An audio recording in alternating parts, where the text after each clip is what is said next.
Class 12 में आज रसायन विज्ञान टी ब्लॉक के तत्वों में 18वें वर्ग के तत्वों की बात हम लोग करेंगे।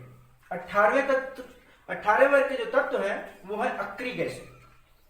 अक्रिय गैसें उन्हें कहते हैं जिनका इलेक्ट्रॉनिक विन्यास पूरा होता है। अब 18वें वर्ग के तत्व जो हैं 18वें वर्ग 18 के जो तत्व हैं उनकी बात करें अगर हम, तो उनमें कौन कौन से तत्व आते हैं? हेने, अर्कर, जीरो रन, ये तत्व आते हैं। हेने, अर्कर, जीरो रन। अब हीलियम का देखें अगर, हीलियम का क्रमांक कितना होता है? 2। फिर इसकी बात करें तो इसमें जोड़ेंगे बोरबरी के नियम से 8 जोड़ेंगे तो हो जाएगा 10। फिर 8 जोड़ेंगे हो जाएगा 18। फिर 18 जोड़ेंगे तो कितना हो जाएगा? 36। और फिर 18 जोड़ेंगे तो हो जाएगा 54, 54। फिर जोड़ेंगे इसमें 32 तो हो जाएगा कितना? इसमें जोड़ेंगे 32 तो हो जाएगा 86। कुछ इस टाइप से तत्व होते हैं। अब हम बात कर लेते हैं इनके इलेक्ट्रॉनिक विन्यास की। इलेक्ट्रॉनिक विन्यास की, तो इसका इलेक्ट्रॉनिक विन्यास जो होता है 1s2, इसका होता है 1s2, 2s2, 2p6। इसका होगा 1s2, 2s2, 2p6, 3s2, 3p6। हम इसमें देखते हैं तो हमें क्या पता चलता है? सबकी आखिरी कक्षा पूरी है। ठीक, जितने भी तत्व हैं सबकी आखिरी कक्षा पूरी है। अब इनकी आखिरी कक्षा पूरी होने के कारण ही इनको अक्रिय गैस कहते हैं। और अक्रिय गैस कहने का एक और कारण है, इस वर्ग के जो तत्व होते हैं किसी से बॉन्डिंग नहीं करते, मतलब कोई यौगिक नहीं बना। इत्तेफाक से एक आधे बनाते तो है, जिसे जिनान के 1-2 पाए जाते हैं, आर्गन अस्थायी यौगिक पर आता है। देखा जाए स्थायी रूप से इनमें यौगिक नहीं बनाए जाते। ठीक, अब हम बात कर लेते हैं, इसके बाद हमने बात की अब इन तत्वों को याद कैसे करेंगे। याद करने का तरीका क्या है? याद करने का इलेक्ट्रॉनिक विन्यास में आप कंप्लीट कर लेना। हम याद करने का तरीका देखते हैं। इन तत्वों को याद करने का तरीका, सबसे आसान तरीका है हेने,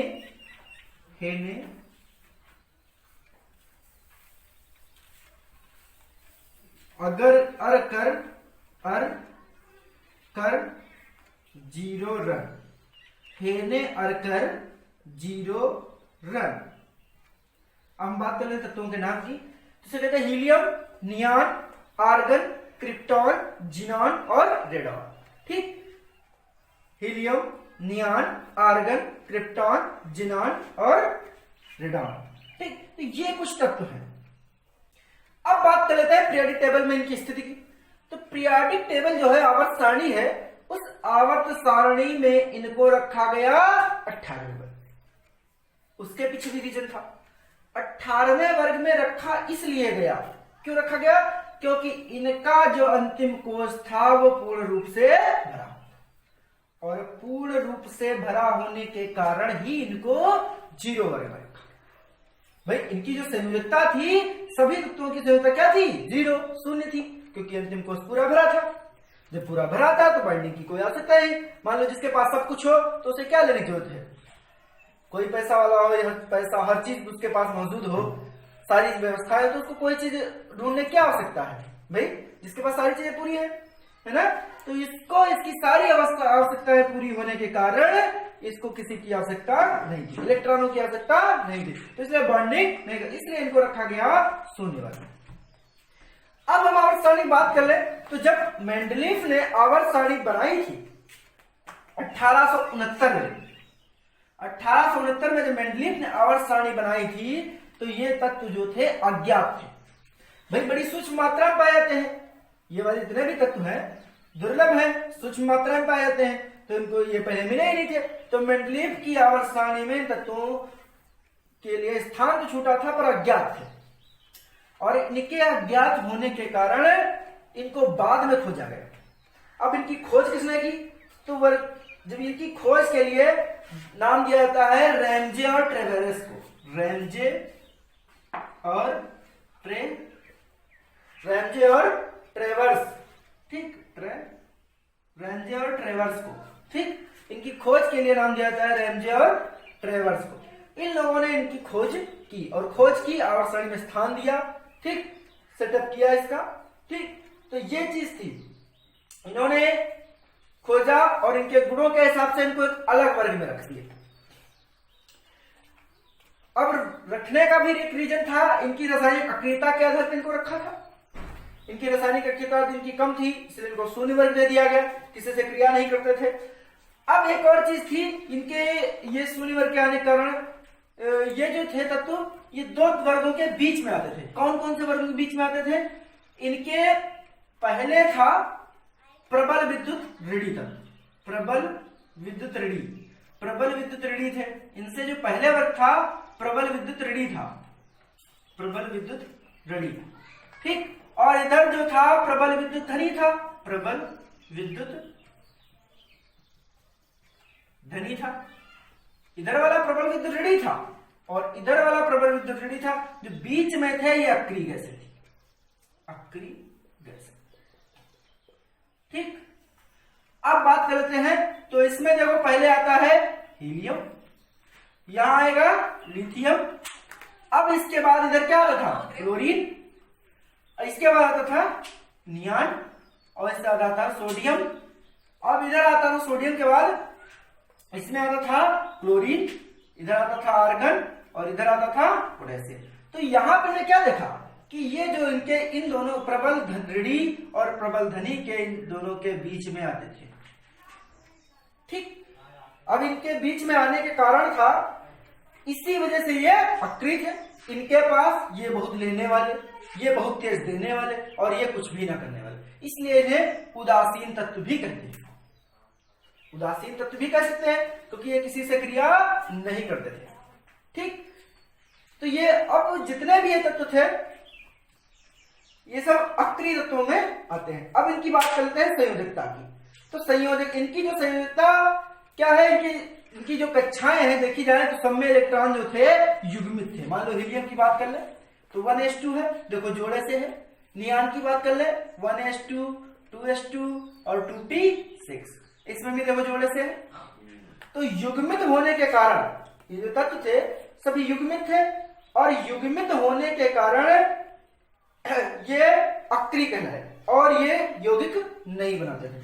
बस इसमें एक ही तत्व ऐसा था जिनान, जो यौगिक बनाता था। ये जो तत्व था जिनान, इसके कुछ यौगिक पाए जाते हैं। ये फ्लोरीन से क्रिया करके कुछ यौगिकों का निर्माण करता है, जैसे जिनान डाइफ्लोराइड, जिनान टेट्राफ्लोराइड, ठीक, इस टाइप के यौगिक बनाता है। अब इसके पीछे भी रीजन है भाई यौगिक बनाता क्यों है, क्योंकि इसमें वो डी ऑर्बिटल शुरू हो जाता है, डी और एफ स्टार्टिंग हो जाती है, इसलिए इसके कुछ इलेक्ट्रॉनों की वजह से कुछ कक्षाएं जो अब्बाउ नियम से कुछ अधूरी हो जाती है, तो उसकी वजह से ये वाले यौगिक बनाते हैं। अब हम बात करते हैं इनके सामान्य गुणों की, ठीक। तो ये जितने भी तत्व हैं, ये अक्रिय गैस वाले जितने भी अक्रिय तत्व हैं, ये सब रंगहीन, स्वादहीन और गंधहीन गैस है, जितने भी हैं। अब इसमें ये तो रेडियोएक्टिव है, ये जो रेडॉन है ये रेडियोएक्टिव है, तो इसमें जितने भी ये तत्व हैं ये सब अक्रिय गैस है। कैसी गैसें हैं? रंगहीन है, स्वादहीन है और गंधहीन। दूसरा है, ये सब गैसें कठिनाई से द्रवित होती हैं। इनको अगर द्रव में बदला जाए इन गैसों को तो बहुत ज्यादा कठिनाई करनी, बहुत ज्यादा कम ताप को कम ले जाना होता है, तभी द्रवित हो पाती है। जैसा कि हीलियम को देख लिया जाए तो ये लगभग परम शून्य ताप के लगभग जब ताप पहुंचेगा लगभग 260 माइनस 260 डिग्री सेल्सियस पे ये द्रवित होती है। तो भाई परम शून्य ताप के लगभग है, भाई परम शून्य माइनस 273 होता है, तो वहां पे ये द्रवित होती है, ठीक। अब हम बात करते हैं दूसरे, ये जो सब अक्रिय है इनकी इलेक्ट्रॉन बनता भी शून्य है। जब भाई पूरी कक्षाएं भरी है तो कोई बाइंडिंग करने की जरूरत ही नहीं है, आवश्यकता ही नहीं होती है, तो इनकी इलेक्ट्रॉन बंधुता भी शून्य है। जितने भी तत्व हैं इनका आयन विभव, परमाणु त्रिज्या सबकी उच्च होती है। आयन विभव जो है, इनसे अगर इलेक्ट्रॉन तुमको निकालना है तो बहुत ताकत देनी पड़ेगी, बहुत ऊर्जा देनी पड़ेगी। तो इनका जो आयन विभव है और परमाणु त्रिज्या सबसे उच्च होती है। ठीक, अब दूसरी बात कर लेते हैं इनके घनत्व की। अगर इनके घनत्व और क्वथनांक, गलनांक और गुप्त ऊष्मा, क्रांतिक ताप, इन गुणों के बारे में देखा जाए तो इनके क्रमांक बढ़ने के साथ इनके जितने भी जाएंगे सबके बढ़ते हैं। इनका सबका घनत्व बढ़ता है क्रमांक बढ़ने के साथ। ठीक, अब इसके बाद बात कर लेते हैं हम हीलियम के गुणों की। अब एक एक तत्व करके पढ़ लेते हैं।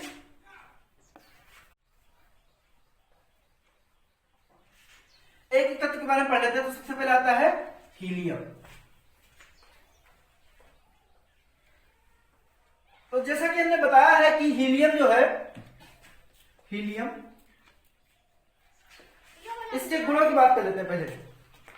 ठीक, जो हीलियम है इसके गुणों की बात करें अगर, तो हीलियम H2 इससे हल्का है। H2 के बाद आने वाली ऐसी गैस है जो ये सिर्फ हाइड्रोजन से भारी है, बस पूरे पीरियोडिक टेबल में सबसे हल्की यही आती है।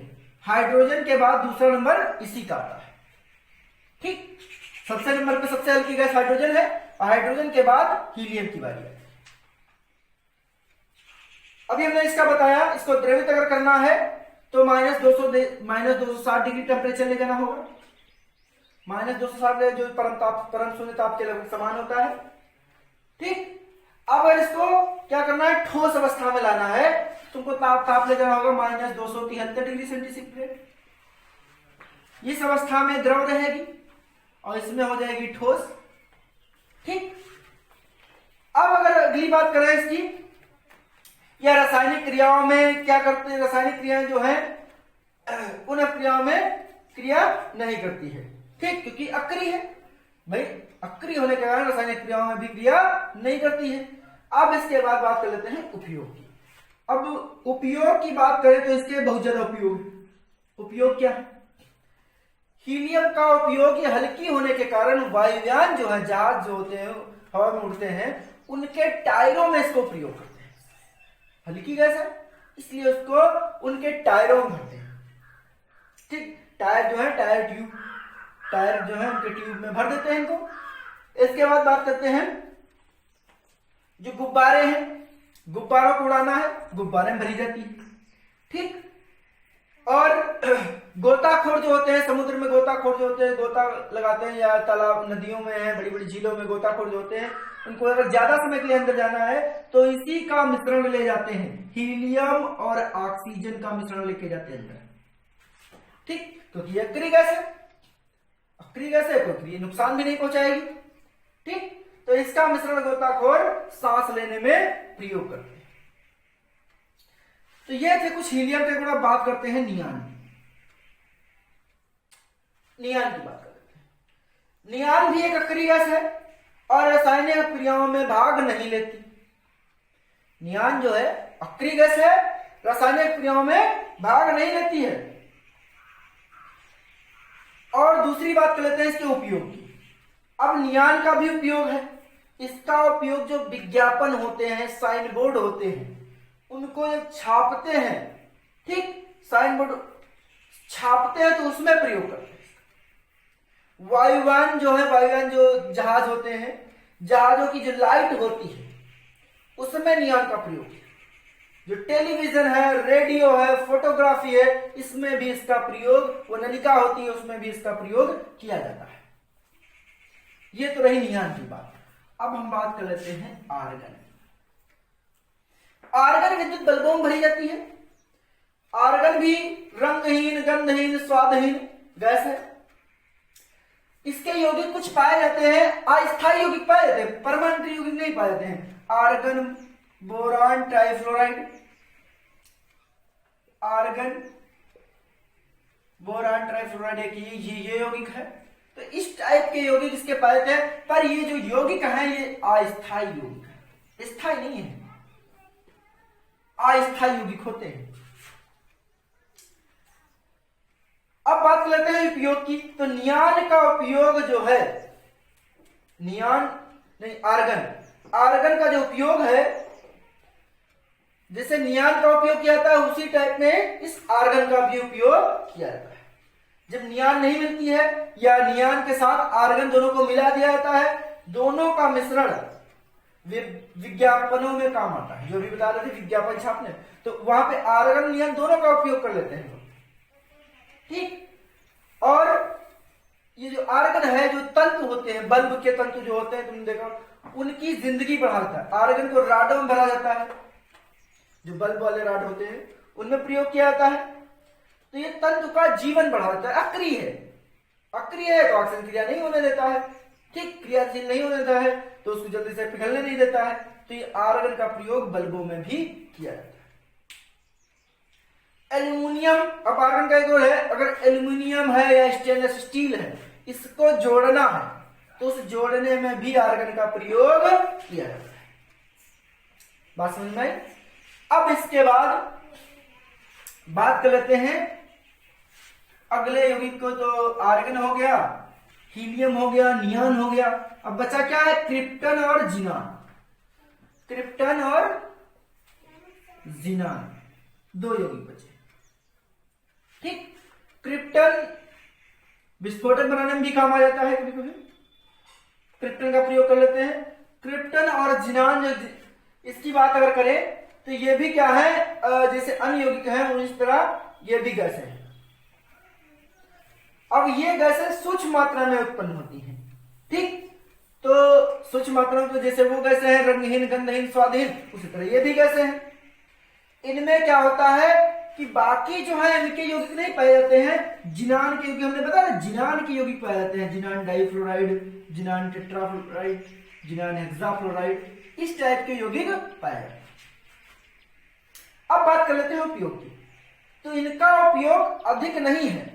इन तत्वों का उपयोग जो है, ये जो अक्रिय गैसें हैं, इन क्रिप्टन और इनका उपयोग अधिक, क्योंकि कम मात्रा में मिलती है तो इनका उपयोग भी कम है। तो इनका बहुत अधिक उपयोग नहीं, फिर भी जो है इनका जब नियान नहीं मिलती, आर्गन नहीं, उनके स्थान पर इन गैसों का प्रयोग कर लेते हैं, ठीक। तो आर्गन नहीं मिली तो आर्गन जब इसका प्रयोग कर लिए, इससे क्या होती है, कार्य क्षमता बढ़ जाती है। मान लो तंतु है, कोई बल्ब है, बल्ब में आर्गन नहीं मिल पा रही है, आर्गन नहीं मिली है, तो जिनान मिल गई, जिनान भर दिए। तो जिनान भरने से क्या होती है, जो बल्ब के तंतु होते हैं, तंतु, उन तंतुओं की कार्य क्षमता बढ़ जाती है, ठीक। अब बात करते हैं, अंतिम टॉपिक है हमारा रेडॉन, ठीक। बहुत छोटा टॉपिक था ये, अक्रिय गैसें, रेडॉन। जो रेडॉन है, ठीक, रेडॉन का उपयोग सिर्फ और सिर्फ कैंसर में किया जाता है, ठीक। रेडॉन का उपयोग कैंसर में। अब रेडियो एक्टिव है, हमने कहा था रेडियो एक्टिव है, तो ये रेडियो एक्टिव होने के कारण रेडियो एक्टिवता के शोध कार्य में किया जाता है। बात समझ में आई? तो आज का हमारा टॉपिक यहीं पे समाप्त होता है और ये 18 नवंबर के तत्व खत्म होते हैं। अब अगले टॉपिक के साथ अगला वीडियो में मिलते हैं। Good bye.